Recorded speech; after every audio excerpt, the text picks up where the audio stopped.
as we had just a short time ago. We will make America powerful again. We will make America wealthy again. We will make America healthy again. We will make America strong again. We will make America proud again. We will make America safe again. And we will make America great again. Great again. Great again.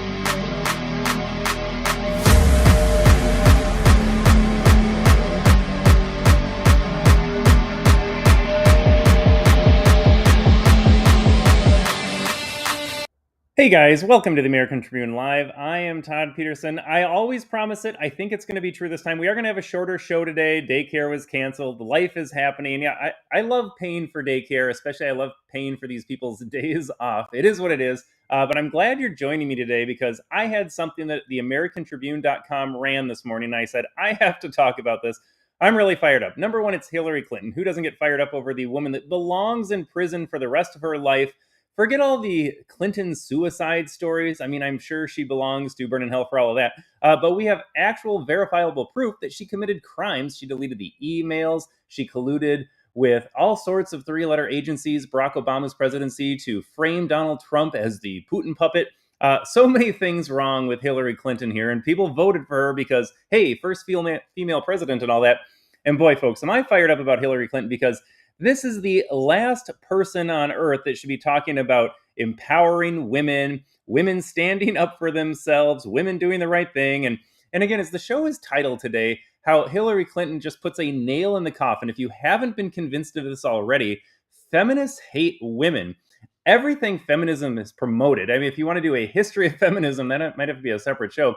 Everything it's promoted is designed to make women miserable. They want them to be freed from their house only to become a slave at their corporate job. So that's really empowering to not support the family you love and instead work some meaningless job to make other people tons of money. But yeah, good for you. You're out of the house now. And don't you feel so liberated commuting, cubiculing it up, commuting home again? And missing out on your kids' development and growth and childhood. So much going on there. Feminism has promoted abortion because you can't let kids get in the way of going after that important high-profile job. You've got to be just like a dude, and you can kill your kid to make it happen. So feminism is by far the most deadly ideology this world has ever seen. We've had, I believe, 60 million abortions since Roe v. Wade was first passed by the Supreme Court in the early 1970s. That exceeds communist ideologies. That surpasses everything. Feminism is the root cause of the worst genocide in human history. Every unborn child that was killed is a result of this toxic, evil worldview.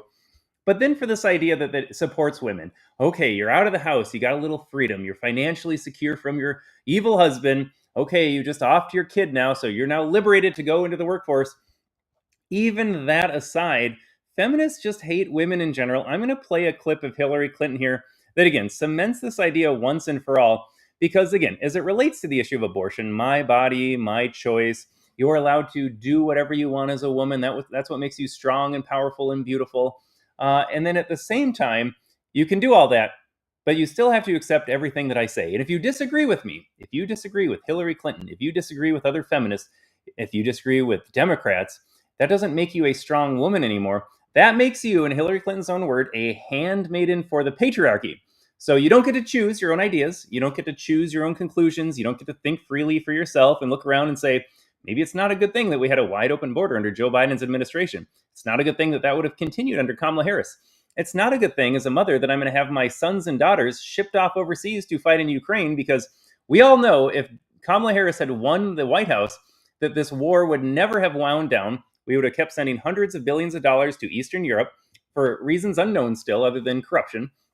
And then eventually, boots on the ground, there go the mother's kids. So if you're a mother worried about sending your kid overseas to die in some needless battle, to die for some other cause, welcome aboard. You are now a handmaiden for the patriarchy.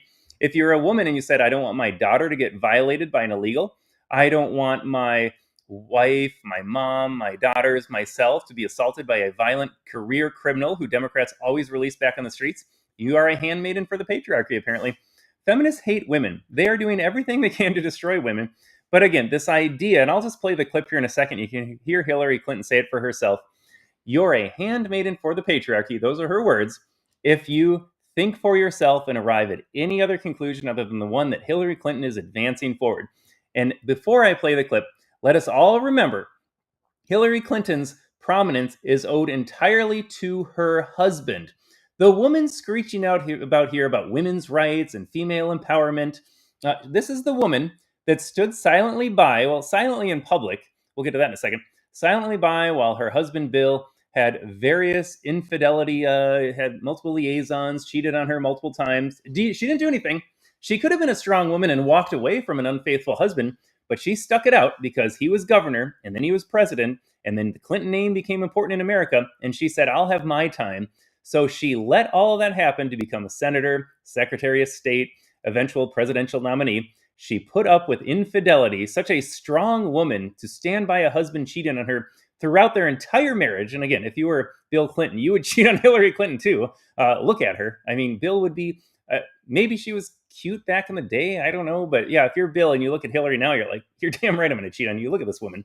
Miserable, ugly.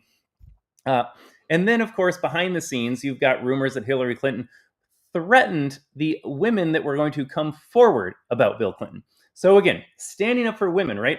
Here's Hillary Clinton, and you have allegations, some, not even all allegations, just proven now. We have settlements. We have hush money, as it were. Donald Trump wasn't allowed to pay strippers, but Bill Clinton was allowed to pay women off, Paula Jones specifically, for alleged misdeeds.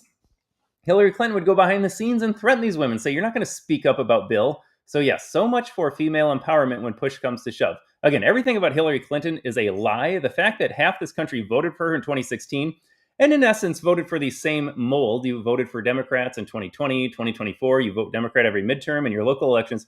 You are supporting this one giant scam that is feminism is good for women. Everything about feminism is upside down. But let's read the tape here. We got Hillary Clinton telling you, just the average American woman out there, that if you don't agree with Hillary 100%, you're doing the bidding of men. And men are evil. You have to understand that men are evil. Can't think about that. Don't think about it too hard. Just accept that. Men are bad. And if you agree with a man, you are doing his bidding. So let's take a listen to Hillary Clinton, folks. What advice do you have for the first female president of the United States? Well, first of all, don't be a handmaiden to the patriarchy, which kind of eliminates every woman on the other side of the aisle, except for very few. Lisa Murkowski. Liz Cheney. Yeah, there's a few. Look, first we have to get there, and it is, obviously so much harder than it should be. And there it is, folks. The more you play, the worse it even gets than just the quote that I referenced earlier there. So much to unpack. Number one, identity politics, kicking it off. Identity politics is evil. We should all reject it. This idea of the first female president. I got to be honest, I don't care. I just don't care about that. First black president, first female in the Supreme Court, first black female in the Supreme Court, first black on the Supreme Court. Whatever the case may be, nobody cares on our side of the aisle. What we care about is really simple. I want stewardship of this country. Now, when it comes to voting and first female president, I would be fine, just full disclosure, I would be fine with some ban on a female president in general. Not because I am anti-woman, not even to stick it to the identity politics, simply because I don't know if that's in the best interest of leadership. In general, men are more suited for these responsibilities. Men, whether it is through their calmness, rationality, not being guided as much by emotion. And when it comes to politics, I think men and women are equally corrupt. So there is that. But maybe it's not a good idea in general, especially as you see every even Republican woman out there. I mean, Nikki Haley was playing these games, other prominent females. They always make sure to say, like, I'm a woman. I'm a strong woman. I represent women. Nancy Mace is at the forefront of the transgender nonsense. The transgender nonsense, by the way, well, let's do this right now. Feminism, when it comes to transgender politics, hasn't figured this out either. And again, more proof that they hate women. I'm going to fight for women's rights, women's liberation, women can be the same thing as men, women need their own spaces in Title IX, women need all of this and that. And then suddenly a dude walks into their spaces and they're like, this is fine. So they've got to figure out that issue. Do feminists stand for women, even in theory? I mean, I've laid out the case that they don't in practice, but are they going to stand up for women, or are they going to stand up for men masquerading as women? Like, which one is it? Do you want to stand up for women, or do you want to stand up for men? And then the other point I made in commentary this morning, I'll just kind of shoehorn this here as well, just to add to the list of the ways feminism absolutely despises women. No one's ever figured out why, and I'll use more leftist causes. So you got the transgender feminist issue, that circle can never be squared. And then you got the other leftist baby of Islam. If you say anything out of line, you're an Islamophobe, you're a bigot, you're a racist. I mean, you can attack Christianity all day long, but when it comes to Islam, you can't say anything bad about that religion that subjugates women. How is it that we are in love with this idea of women's empowerment, women's liberation, women choosing, women killing their babies? And then all of a sudden, Islam, perhaps one of the worst offenders when it comes to limiting women's rights. And there are a lot of red-pilled men out there that are like, maybe Islam is onto something. Have you seen women in the 21st century in Western civilization? It's a train wreck. So can you go too far with women's lib? I think we have proven that, yes, you can. So again, jokingly, they're like, maybe Islam had this figured out here. Women do not know what's best for them, will never act in their own self-interest, will certainly not act in the interest of something larger than themselves when it comes to ruining society and ruining relationships. But which one is it? Are you going to stand up for women's rights, or are you going to stand up for Islam if you're a Democrat, which is the opposite of women's rights? So again, more circles that can never be squared here. But when it comes to the video and identity politics, what lessons do you have for a female president? I don't even know what the throwaway line means at this point. If you ask somebody like pause, think about what that means. Don't be a handmaiden for the patriarchy. And she automatically excludes any Trump voting woman out there that has very good reasons to vote for Donald Trump. Again, I laid it out before, I'll lay it out again. Securing the border, ending wars overseas, letting you keep more of your own money in your pocket, whether that's through cheaper prices in the economy, thanks to lower gas prices, reducing inflation, although there is a lot to be said about the big, beautiful bill, which is adding more money to our debt at an unsustainable rate. So that is a problem in and of itself. You're voting to make communities safer. We can't just release violent criminals everywhere. The list goes on and on about why women are very justified in their support of Donald Trump, but nope, you are a handmaiden for the patriarchy, whatever that means. They can't explain what that means. They will just say it, and these sheep in the audience were clapping at it. I can't, for the life of me, can't figure this out here. So a handmaiden for the patriarchy. See how easy it is to flip, though, if you say, well, do you want to be a handmaiden for the CEO, for this international corporation? Like, how is this any better? Do you want to be a handmaiden that supports the infanticide, 60 million babies since Roe v. Wade? How is this any better? Do you want to go down this road? Do you want to make these comparisons, femmes? So that makes zero sense. Again, this idea, though, I got to go back to the identity politics for a second. I just don't care. If you're a female commander-in-chief, if that moment arrives, I'm sure it will one day. I mean, this is bound to happen. I just don't care as long as you have the interest of the nation at heart and you can be a good leader. Nobody cares. I just don't care. We had Joe Biden in office. Joe Biden was a white man and he was awful. He was the worst president in history. And he wasn't awful because he was white and male. He was awful because he had horrible ideas and even worse policies that got implemented because of those ideas. It just doesn't matter. You can be a white male, a black woman. At the end of the day, how are you governing? How are you using your power? Is it for the betterment of society or the destruction of society? And again, Joe Biden, white man, Dems hate white males. But of course, ironically, they ran him because they needed the grandfatherly white male figure to win enough votes to, again, help secure the idea that the 2020 election was fair. But it doesn't matter. Joe Biden and Kamala Harris, white man, black woman, would have had the same disastrous results for this country. It just doesn't matter. If we had a female version of Donald Trump, I would vote for her in a heartbeat because I would say, yes, I align with the policies that you're talking about here. You're going to keep the border secure. You're going to remove the United States military from around the world. You're going to try to make this economy work for everybody. You're going to lower taxes. And I don't love the idea, no taxes, no tips, by the way, for the record.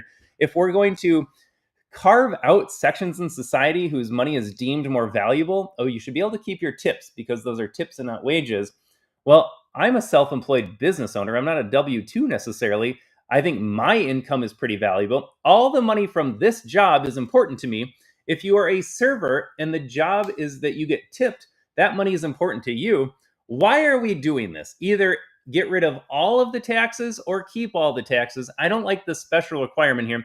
Seems a little pandering to me, or it sounds good in headlines. Yeah, you get a cash tip, so you can keep that. Well, all of my money is digital now in the marketing space that I'm in. I would like to keep that too. If it's cash or just a wire transfer and I never see the money in my hands, makes no difference. It's money in my possession that I should be able to keep. Do I like it? Did it sound good on the campaign? Yes. Is it a step in the right direction? Yes. But Donald Trump just needs to go all the way and say, I'm abolishing the income tax, or I'm going to make the income tax what it was when it started, 1% on the 1%. If you are a billionaire, I am fine with you paying taxes. It doesn't hurt you at all. It funds some necessary. Yes, government is necessary to some extent. But what we're doing right now is, again, unsustainable. And it turns out when they tax you, it is just to remove money from the economy to keep inflation in check. You do not fund the government. Turns out they can just print money and sell treasuries and get all the revenue they need that way. And if they want to supplement government spending with tariffs, fine. But I got a better idea. How about we reduce government spending, reduce the size of the government, and let me keep my own money? Taxes on tips, not working for me, folks. I actually don't like this because what it's doing is ignoring the larger problem of income tax in general. Okay, but back to Hillary Clinton. I had to go on the taxes on tips thing because that came out this week as well. They hate women. I got to go back to this idea here, folks. Feminists absolutely hate women. This is Hillary Clinton, a supposed, I assume, self-described feminist. She's talking about women at this all-female symposium. First female president question comes up. And her first response, folks, I have to hammer this point home. Her first response when talking about a female president in front of an all-female audience, and again, if you asked Hillary Clinton, what is a woman? She would have no idea how to answer that question because, again, she's a Democrat. She has no bounds or claims to truth. What's a woman, Hillary Clinton? Half the women in this country voted that. Well, who are they? What are they? Are they distinct from men? Wouldn't answer that question. Wouldn't know how to answer that question. But her first instinct was to demonize half the women in this country. If that doesn't scream feminists hate women, I don't know what that says. I love women. I stand up for women as long as they fit my exact narrow worldview. And if you disagree with me at all, Hillary Clinton, if you disagree with me, you are not a real woman. You are just doing the bidding of men. And again, this is the same woman, need I remind you, that men are evil. Don't do the bidding of men. Don't be a handmaiden for the patriarchy. She stayed with her unfaithful husband simply to ascend to her own power, whatever that means for Hillary Clinton. This is the last person on earth women should be listening to. So let me get this straight. Here I am, an up-and-coming woman, trying to figure my way out in the world. I'm going to use Hillary Clinton as a model. I'm going to allow my husband to cheat on me. I'm going to allow my husband to abuse other women. And then instead of standing up for women or even standing up for myself, I'm going to threaten his victims. I'm going to hang it out. I'm going to hang in there because I am solely focused on my career. Yes, what a powerful message for women everywhere from Hillary Clinton. All right, folks, I want to remind you it's a live show. We started at an earlier time. Like I said, life is happening behind the scenes here. But if you got any comments on Hillary Clinton, any comments on females, if you want to push back on me and say, Todd, it is outrageous that you don't want females to be allowed to be presidents. It is equally outrageous that you have ever talked about repealing the 19th Amendment. Let me know. Let me know. I am an open book, folks. I'm not going to hide behind my opinions here. I mean, when it comes to the 19th Amendment, I will contextualize those remarks. I have always said, I will always say that in the current system, voting is too easy. Everyone is like, if only we enacted voter ID laws, that would change democracy. Folks, voter ID laws would be a step in the right direction. It's not going to change the larger problem of one person, one vote, because again, my evidence is quite simple. Half this country voted for Kamala Harris. You have people out there that are like, both sides are bad. They're all corrupt. It's a wrestling match out there. It's all a show. Donald Trump and Kamala Harris, there's no difference. Like, yeah, there is a difference. Yes, it can be a show. Yes, politics is corrupt for everybody. And also, people in the White House right now have a very different vision for America than the people that were in the White House. So no, they are not just the same. Voting is too easy. I want to repeal the 19th Amendment, but I want to repeal the right of most people to vote in this country. Fun fact, it was not all men get to vote in America when women were denied. It was not a binary men vote, women don't vote. What we had in America when America was probably at its heyday in the 19th century in terms of like liberties, government fiscal responsibility, you had a very limited selection of even the male population that was allowed to vote. you had to have a stake in the game. You had to own property. You had to be a contributor, a builder, someone that offered something to society in order to have a voice in how that society was run. So, no, I don't want to repeal the 19th and just say only men get to vote. I want to take away the vote from most men, too. Number one, how many men vote Democrat? So, there's my evidence right there that most men can't figure this out. But number two, you don't get to vote for a system that you would gain from if you don't pay into the system, if you don't have anything to offer the system, if you haven't proven yourself to be worthy of making decisions on behalf of the system.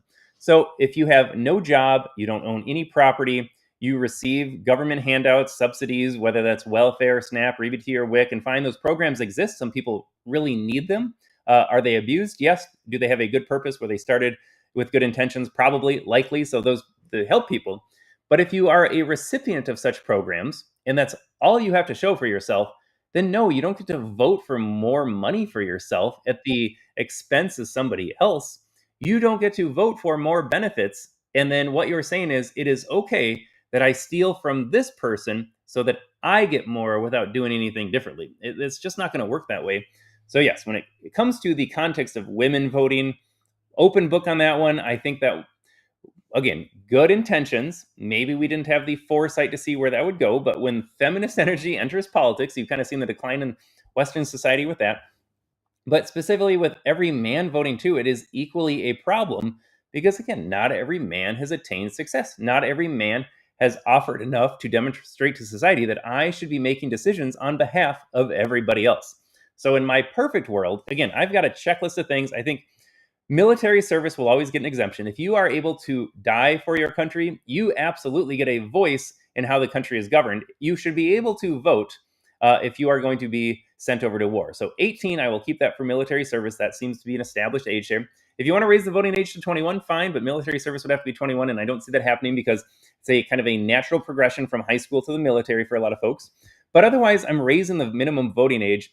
I was 25 once. You all in my audience were 25 once.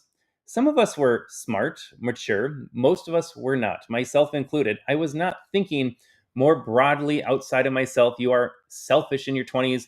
You can't think about the history and the context and the connections and the consequences necessarily of what a vote means. So I'm taking that away from a lot of youngsters, again, outside of military service. So we're raising the minimum voting age. We are absolutely bringing back a property owning demand. If you are paying more in taxes, that would be important as well. You need to be offering more to the system than you receive in order to decide how that system redistributes its wealth. Again, we are part socialist already. We confiscate people's wealth, we redistribute it to various causes. If you are not paying more into the system, man or woman, then you don't get a say either. You don't get to vote for more benefits for yourself. That's not how this works. But with that, folks, being said, I got to run short here. I am getting text messages from the grandparents right now. I got to check in on kiddos here. I hate to cut the show short. I actually had a JD Vance clip that was going to bring a similar idea into the show today. JD Vance, I'm going to preface this really quickly. Maybe we'll revisit this next week. But JD Vance was asked why it is moral and good that Kilmar Abrego Garcia was deported. We'll touch on this really fast here before we go. And he said it is hard Christian values that enable us to justify and actually do the right thing by deporting people like Kilmar Abrego Garcia. He was a couple of weeks ago, he was the Maryland man. People are like, it's old news, don't talk about it. It's still relevant because it shines a light. And again, the one of two choices. You can either love criminals and be empathetic towards criminals. I think it is zero empathy that is demonstrated by that. Or you can love decent, upstanding, moral, virtuous people. It is one or the other. You either side with the victims or you side with the offenders. Democrats have sided with the offenders every single time. They are championing illegal immigrants. They championed George Floyd. They championed Luigi, the CEO assassin. They will side with the ne'er-do-wells, the scum of society every single time, and they will frame it all up as compassion for the downtrodden and oppressed. We're a nation of immigrants. Everyone deserves a second chance, this and that. So you can do that, but just understand that is not acting Christian. That is not acting morally, because when you side with the evil, when you are kind to the cruel, you invariably have to be cruel to the kind. You are saying, I value this scumbag's life more than I value the life of the victim, or the would-be victim if we allow to import violent illegals from all over the world or release repeat violent offenders back onto the streets within our own justice system here. You're saying, I prioritize this person's life, this scumbag who doesn't belong in society, over the people that he harms and will harm in the future. And again, the family and friends of the people that have been harmed or will be harmed in the future. It's one or the other. Again, you are kind to the cruel, you are cruel to the kind. Christian empathy should be defending the victims in every single instance. I don't care if you were traumatized as a child. I don't care if you live in a racist society. These are all externalities here. At some point, as an adult, you got to make choices for yourself. Am I going to let my past dictate my future, or am I going to overcome that? We have seen plenty of examples of people overcoming adversity.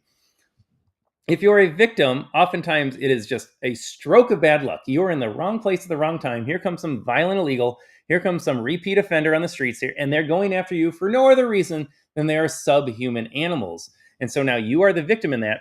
And you look at Democrats, and do they ever express sympathy for a victim? I mean, look at the Holocaust Museum shooting just yesterday, I think it was. 2 diplomats from Israel were gunned down by a pro-Hamas protester. I guess alleged murderer. We got to choose our words carefully right now. And to see they champion this, they led to this. Their rhetoric directly ties into this. You don't have to, it's not an either or with Israel. You can be like, let them figure this out over there. It's been going on far longer than we've been around. It'll be there far longer than we're ever around. But you can also point out the evils of Hamas. There's nothing about Israel and Hamas. Both sides are bad here. No. Hamas is straight up evil. But the left's rhetoric saying free Palestine, river to the sea, the oppressive Jews, this and that. I mean, what else did they expect? When they called Donald Trump Hitler for 10 years, what else would they expect outside of attempted assassinations? Like, there's no mystery why this stuff is happening here. But to read that, they're like, yeah, you know what, Israel. So 2 innocent young people deserve to die because Israel. So that is who the left will uphold every single time. And again, it's a longer clip, so I'm not going to get into it today here. But that's who they are. They will always take the side of the offenders, of the illegals, of the criminals, the worst people in society. Again, many of them subhuman animals. And they wrap that around some fake notion of empathy. Folks, if you are a person defending the worst kind of people in society, it's not because you have too much empathy, it's because you lack all empathy. Where is your empathy for the victims, for the victims' families, for future victims? Because there will unfortunately be more in the world the Democrats have created, where they release everybody back onto the streets, they let everybody into this country. There will be more victims again, tragically. Where is your compassion and empathy and sympathy for them? Good people in harm's way for no other reason, oftentimes, than your policies. Again, the idea of a bleeding heart liberal is such a misnomer. Liberals are not feelers necessarily. They're not empathizers. What they are is narcissists. They are soulless narcissists that don't even think. They can't even comprehend the pain, anguish, and suffering going on in the hands of the victims and the victims' families. All they can think about is they've got to mother. And again, I talked about feminism early. I think this is an appropriate time to be like, this is feminist energy, this idea of mothering the worst. They would rather take on a project, oftentimes you think about wives trying to fix up their husbands here. They want to find the worst example in society, the worst person in society, and they think in their hearts that they can mold them and shape them if only they have the right guidance and care and nurturing and make them a productive human being.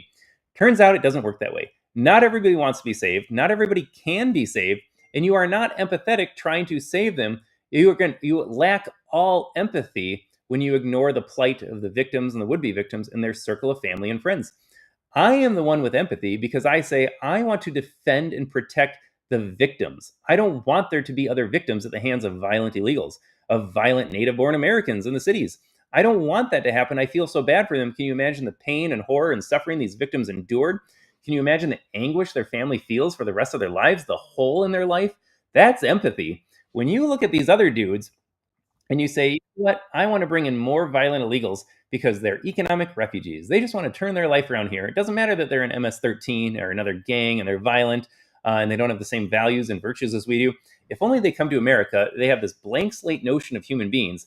You know, we would all be like Americans if we had a chance to live in America. And it turns out when you bring them here, they don't change because they are not the same. We aren't all the same. Americans are different in that regard here. So I did want to touch on that. Talked a little longer than I planned on it. It's a great clip. I'll try to bring it back on the show next time we go live here just to kind of contextualize what I was saying. But with that, folks, we are half an hour in. It was a fast half hour. And again, like my podcast partner and I, Jason Robertson, talk on our Friday show, that goes live at 10 a.m. On Freedom from the Press.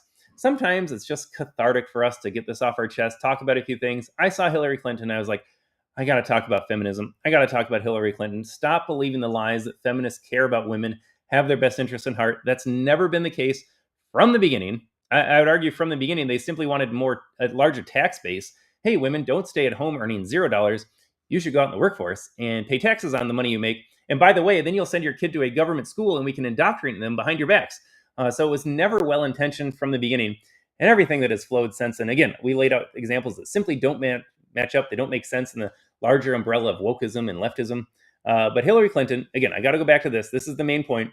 She was asked about the first female president, asked about lifting all women up, and her instinctual response was to demonize half the women in this country. Didn't even blink an eye, didn't even think about it. Boom, half this country's women are handmaids to the patriarchy. She hates you, but that's the point. Feminism hates women. Would anyone say Hillary Clinton is a happy, well-adjusted woman in a successful marriage? Absolutely not. Absolutely not. Hillary Clinton is the exact byproduct that feminism offers. That's what they want out of all women. Miserable, angry, and I know I'm shouting a lot today, but I'm laughing about it. I'm still in a good mood. I get to see my kids after this. I'm living a great life here. No daycare means I'm dadding all day. Life is good. So I can rant about this, but I can set that aside. Hillary Clinton doesn't set it aside. She lives this way. This is 24/7 for her. She's always angry. She's always miserable. She's always making excuses. She's always attacking people, good people. The women that I know in my life that voted for Donald Trump are all great people. The women that I don't know, I just assume are good people. If you're a Donald Trump supporter, you're a wholesome person that just wants to be left alone by the government and wants the government to at least pretend to care about you and make your life as easy as possible in terms of how much money is in your pocket. What are you allowed to say and do in society? It's as simple as that. But with that, folks, we are getting out of here. Thanks for tuning in today. We'll be back next Thursday, 9:30-ish, 9 a.m.-ish. I should probably nail that down a little bit more. And I keep promising new intro music. I promise I'm going to get around to that. I'll have a little bit more time to take care of that this week. So we will have our new intro music finally roll out 2 weeks past due date. But until then, have a great day. Thanks for tuning in. We'll catch you later. Starting on day one, we'll implement a rapid series of bold reforms to restore our nation to full prosperity. We're going to go full prosperity and to build the greatest economy the world has ever seen, just as we had just a short time ago. We will make America powerful again. We will make America wealthy again. We will make America healthy again. We will make America strong again. We will make America proud again. We will make America safe again. And we will make America great again. Great again. Great again.